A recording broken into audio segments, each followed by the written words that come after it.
Hey hey! Aujourd'hui, on se retrouve pour les énergies de la nouvelle lune du, je vérifie, 17 du 7.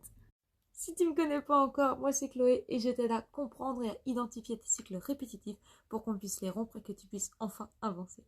Petit récapitulatif des règles générales de la numérologie. On a la vibration. La vibration, c'est pourquoi tu es là. Qu'est-ce que tu es venu apprendre? Tu as le chiffre dans la Terre, ta difficulté, et le chiffre dans le Soleil, ta force. Et ensuite, on a le chiffre dans la Lune qui te parle de la raison pourquoi tu avances. Et aujourd'hui, on parle des énergies de la Lune, donc en gros, c'est les énergies qu'on a en ce moment dans lesquelles on baigne. Et bien sûr, chaque chiffre a une signification, et en fonction de la position dans laquelle ces chiffres sont, ça te donne une nouvelle interprétation. On va regarder un exemple tout de suite, celui-là d'ailleurs. Alors, on va commencer avec la vibration. Et la vibration, cette fois-ci, c'est quelque chose d'un peu spécial, c'est un 22. La vibration 22, c'est l'architecte du divin. C'est celui qui est là pour aider le divin à réaliser ses plans. C'est celui qui a la mémoire historique de tout ce qui est arrivé aux hommes. En gros, c'est un peu perché, mais c'est l'idée du 22. Et pour que cet architecte du divin puisse travailler convenablement, comme il dirait dans Cendrillon, il doit passer par son 4. 2 plus 2, ça fait 4, et la symbolique du 4, c'est l'organisation. Contre, ce qui va venir entraver ces super plans de ce super architecte bien organisé, c'est le 7 dans la Terre. Le 7 dans la Terre, c'est la recherche, que ce soit de spiritualité ou en tout cas la recherche de sens. Pourquoi est-ce qu'on est là? Comment on est arrivé là? Pourquoi on vit tout ça en ce moment? C'est aussi un chiffre qui nous dit t'as pas toujours raison, tu as aussi le droit d'écouter les autres et de t'ouvrir aux autres, de t'ouvrir à l'inconnu, de t'ouvrir aux choses que tu ne connais pas.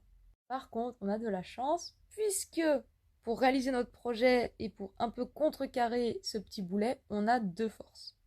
On commence par celle dans le soleil, le 7 dans le soleil. On te dit en ce moment, t'as une soif d'apprendre, t'as envie de faire des études, des études pas forcément académiques, mais t'as envie de faire des recherches, d'essayer de comprendre les choses, de lire, de regarder des vidéos, de faire d'écouter des podcasts. T'as une soif d'apprendre vraiment inépuisable en ce moment, ça va vraiment nous aider. Donc, bois le savoir. Et enfin, notre petit 8 dans la lune. Le petit 8, il te parle de ta raison d'avancer. Et ta raison d'avancer en ce moment, c'est la création. Tu as envie d'avoir un projet dans lequel mettre toute ton énergie, peut-être quelque chose d'écrit, peut-être quelque chose de d'analytique, tu vois. Mais en tout cas, tu as envie d'avoir un projet créatif qui te permettra après de transmettre ton savoir beaucoup plus tard dans le fil du temps. Mais en tout cas, c'est dans cette idée, de créer quelque chose qui reste dans le temps. Ou alors si on fait l'histoire complète, si on complète la période à venir, on a envie, on a besoin de création.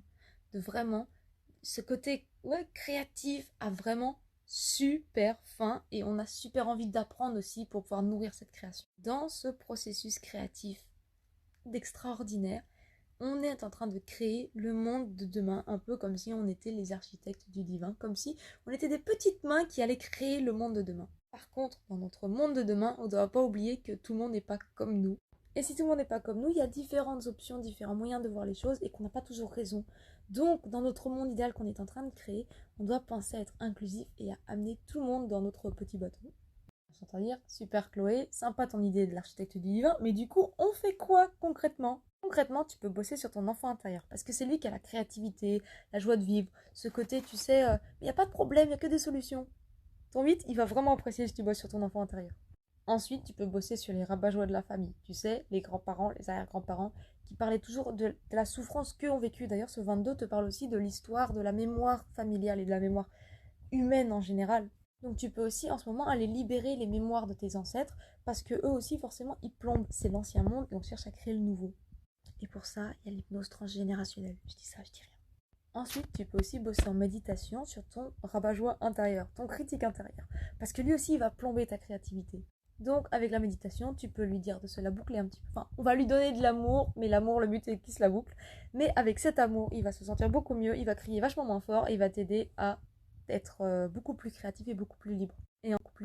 Et ensuite, d'un point de vue vachement moins spirituel, mais juste fais des recherches. Il y a un sujet qui t'intéresse, mais plonge-toi dedans, tu regardes des vidéos, des tutos, tu lis des bouquins, tu te lâches parce que tu as vraiment envie d'apprendre, alors vas-y, donne-toi les moyens. Et de temps en temps, tu peux aller parler à des gens qui sont pas d'accord avec toi, juste pour essayer de comprendre un peu pourquoi ils sont pas d'accord et s'il y a des choses dans leur raisonnement qui peuvent être utiles aussi. En gros, c'est ça, l'idée de cette nouvelle lune. Crée un nouveau monde, nourris-toi, lâche-toi et parle aux gens. Alors voilà, si tu as envie de mettre tes projets en commentaire, j'irai lire tout ça avec super plein d'envie. Si tu as envie de bosser, que ce soit l'hypnose ou les méditations, tu me fais signe parce que tout est disponible dans ma bio. Et tu prends soin de toi, je te fais des gros bisous et profite de ce tour en séchage. Voilà, c'est déjà terminé pour aujourd'hui. Alors je t'invite à t'abonner à la chaîne si c'est pas encore fait, à liker et à partager cette vidéo, à me retrouver sur tous les autres réseaux, tu trouveras les liens en description. Et bien sûr, si tu as envie d'avoir une méditation gratuite, tu la trouveras sur mon site internet. Bisous!